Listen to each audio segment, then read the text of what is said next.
Good morning बच्चों। कल आप सभी लोगों ने रक्षाबंधन मनाया होगा और मैं उम्मीद करती हूँ कि आपको मनाने में बहुत ही मज़ा भी आया होगा, है ना। अब बहुत जल्दी आपके स्कूल्स खुलने वाले हैं, तो टाइट योर बेल्ट और रेडी हो जाइए एक बार फिर से अच्छे से पढ़ाई करने के लिए। ओके, तो आज हिंदी ग्रामर हम पढ़ेंगे और हिंदी ग्रामर में हम सीखेंगे अनेक शब्दों के लिए एक शब्द। इंग्लिश में बोलते हैं वन वर्ड सब्स्टिट्यूशन। देखिए, इंग्लिश का एक वर्ड होता है सब्स्टिट्यूट, और सब्स्टिट्यूट का मतलब क्या होता है कि विकल्प क्या है हमारे पास में, यानी कि एक चीज़ के स्थान पर अगर हमें दूसरी चीज़ इस्तेमाल करनी होती है तो उसे उसका सब्स्टिट्यूट कहते हैं, उसे उसका ऑल्टरनेट कहते हैं या विकल्प कहते हैं। तो यहाँ पर भी बहुत सारे शब्दों के लिए एक शब्द एक सब्स्टिट्यूट के रूप में हम यूज़ करते हैं। देखिए, ऐसे अनेक शब्द होते हैं जिनमें पूरे एक वाक्यांश का अर्थ छिपा होता है। मतलब एक शब्द ऐसा होता है और उस शब्द का अगर हम अर्थ देखें तो उसमें पूरा एक सेंटेंस, एक वाक्यांश छुपा होता है। इनके प्रयोग से हम कम शब्दों में अपनी बात कह सकते हैं और इससे भाषा प्रभावशाली भी बनती है।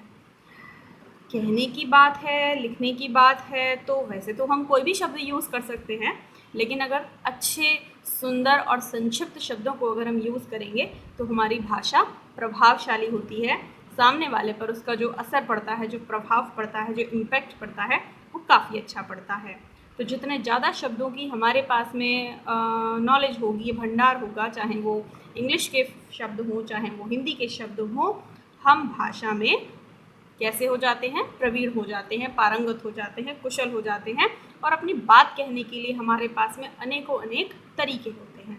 तो उस स्थिति में आने के लिए थोड़ी सी मेहनत तो हमें करनी ही पड़ती है, और उस मेहनत में हमको सीखने पड़ेंगे अनेक शब्दों के लिए एक शब्द, इंग्लिश में वन वर्ड सब्स्टिट्यूशन। तो आइए सीखते हैं। देखिए, आपकी बुक में लिस्ट दी गई है कुछ शब्दों की, हम उन्हीं शब्दों को समझ लेंगे।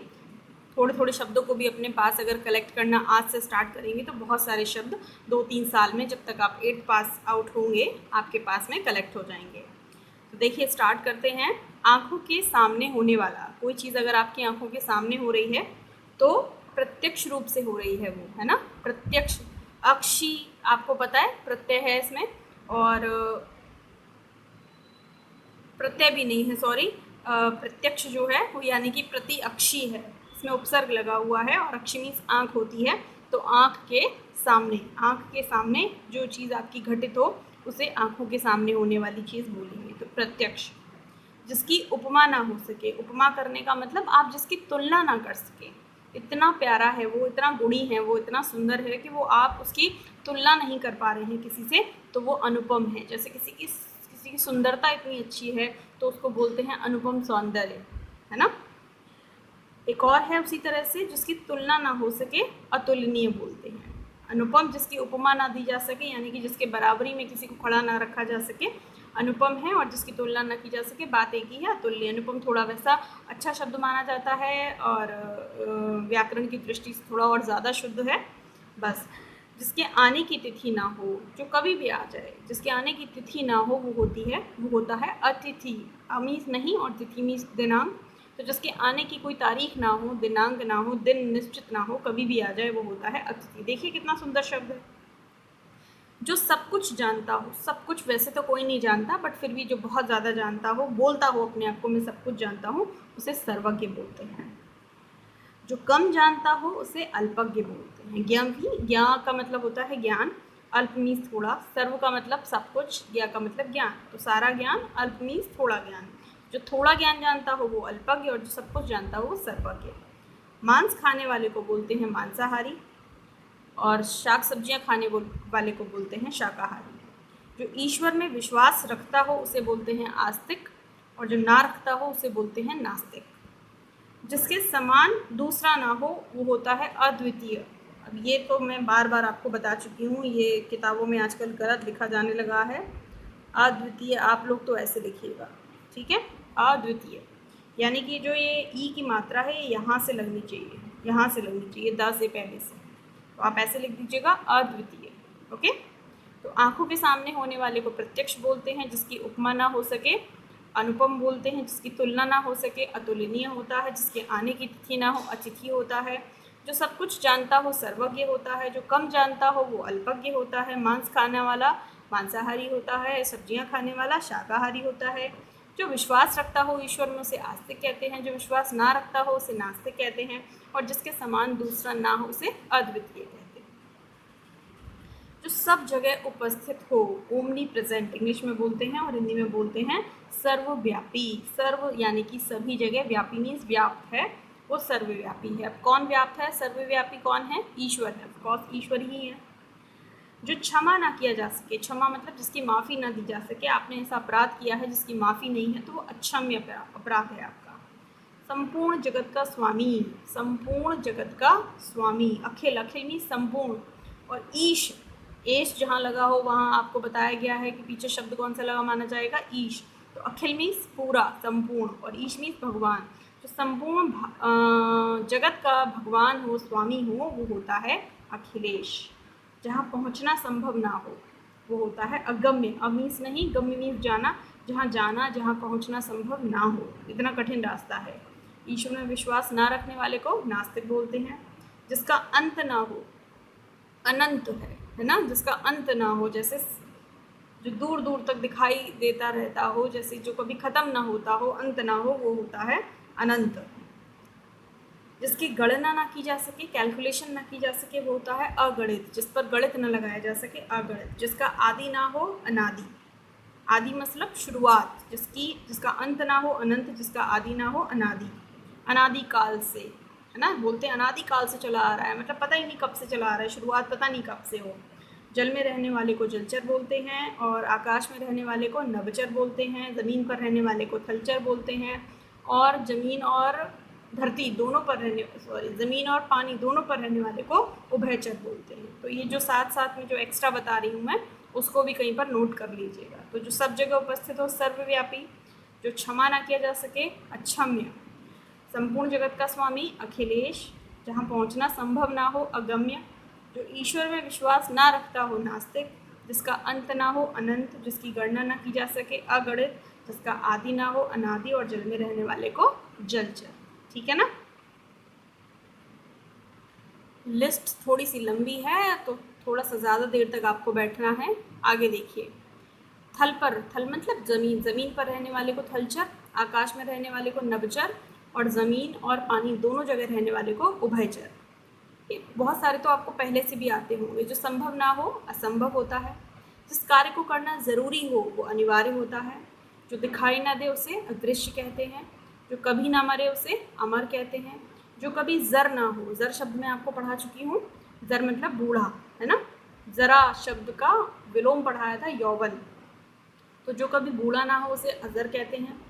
जो बड़ा भाई हो, ये बता चुकी हूँ, उसे अग्रज कहते हैं। ज मतलब जन्म लेना, अग्र मतलब आगे, आगे जन्म लिया जिसने हमसे, वो हमसे बड़ा हो गया, हमारा बड़ा भाई हो गया। जो छोटा भाई हो, उसे अनुज कहते हैं। जिसका कोई मोल ना लग सके, वो अमोल होता है या अमूल्य होता है। जैसे अमूल का मक्खन होता है, अमूल का दूध होता है, तो वो अमूल्य है हमारे लिए। जिसकी आयु कम हो हमसे, वो अल्पायु है। जो इस लोक जैसा ना हो, इस लोक जैसा मतलब पृथ्वी लोक जैसा ना हो, कुछ अलग ही हो, वो होता है अलौकिक। जब आपको कोई अनुभूति होती है, अनुभव होती है, जो इस लोक में रहने वाले लोगों को कभी नहीं होती, तो आप बोलते हैं मुझे कुछ अलौकिक महसूस हुआ है, जो कि इस लोक जैसा नहीं है। जिसका कोई शत्रु ना हो, ये बहुत अच्छा नाम है, अजात शत्रु से बोलते हैं, जिसका कोई शत्रु ना हो। जिसका वर्णन ना किया जा सके, वो होता है अवर्णनीय। इसको क्या बोलते हैं, अवर्णनीय। जिसका वर्णन ना किया जा सके। जिसके पास ज्ञान ना हो, वो होता है अज्ञानी। जो पहले कभी ना हुआ हो, ये अच्छा शब्द है और इसका इस्तेमाल भी हम बहुत बार करते हैं। जो पहले कभी ना हुआ हो, उसे बोलते हैं अभूतपूर्व। अभूतपूर्व, आ मीन्स नहीं, भूत मीन्स पहले, और पूर्व मीन्स भी पहले, है ना। जो कभी भी पहले ना हुआ हो। जंगल की आग को बोलते हैं दावा नल। दावा नल, अनल जो होती है वो आग होती है, तो उसी से बना है। और समुद्र की आग को बोलते हैं बड़वा नल। क्या बोलते हैं, बड़वा नल। जिस पर विश्वास ना किया जा सके, वो होता है अविश्वसनीय। जो सबके मन की बात जानता हो उसको बोलते हैं अंतर्यामी। ये शब्द तो आपने पहले कई बार सुना होगा, अंतर्यामी। जो आदर करने योग्य हो वो होता है आदरणीय। ठीक है, एक बार रिवाइज कर लेते हैं, मैं बोलती हूँ, आप सोचिए। थल पर रहने वाले को थलचर बोलते हैं। जो संभव ना हो असंभव होता है।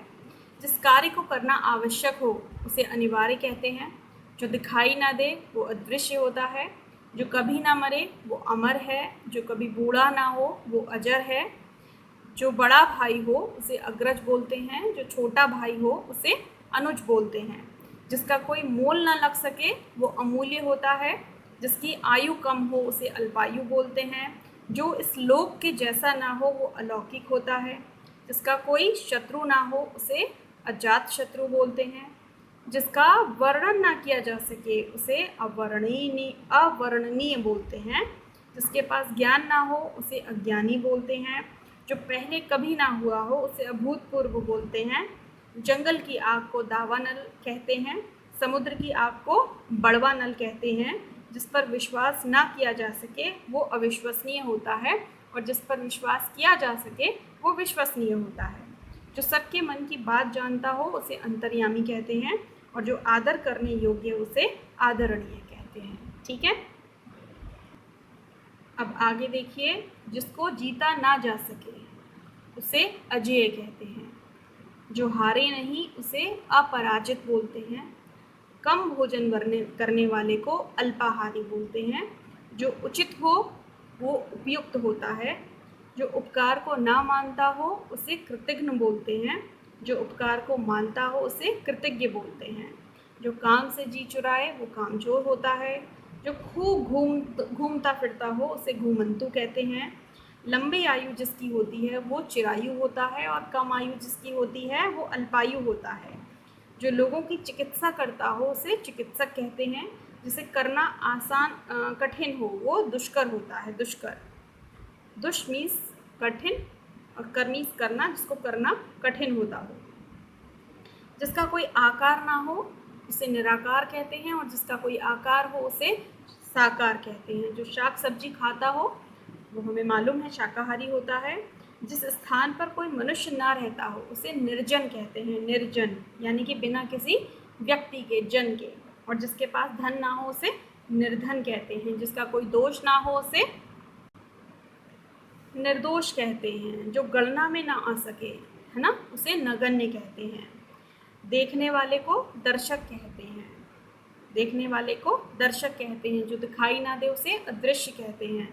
जिसमें बल ना हो निर्बल होता है, और जिसमें बल हो वो सबल होता है, और निर्बल के जैसा ही दुर्बल भी होता है जिसमें बल कम हो।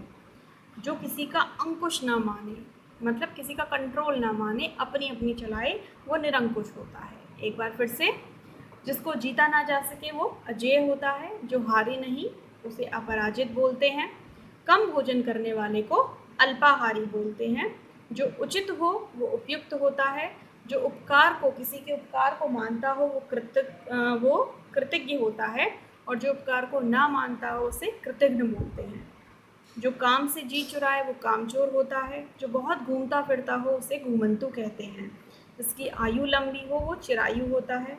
जो लोगों की चिकित्सा करता हो उसे चिकित्सक कहते हैं। जिसे करना कठिन हो वो दुष्कर होता है। जिसका कोई आकार ना हो वो निराकार होता है। जो शाक सब्जी खाता हो शाकाहारी होता है। जिस स्थान पर कोई मनुष्य ना रहता हो उस स्थान को निर्जन स्थान कहते हैं। जिसका कोई दोष ना हो उसे निर्दोष कहते हैं। जिसके पास धन ना हो वो निर्धन होता है। जो गणना में ना आ सके उसे नगण्य बोलते हैं। देखने वाले को दर्शक बोलते हैं।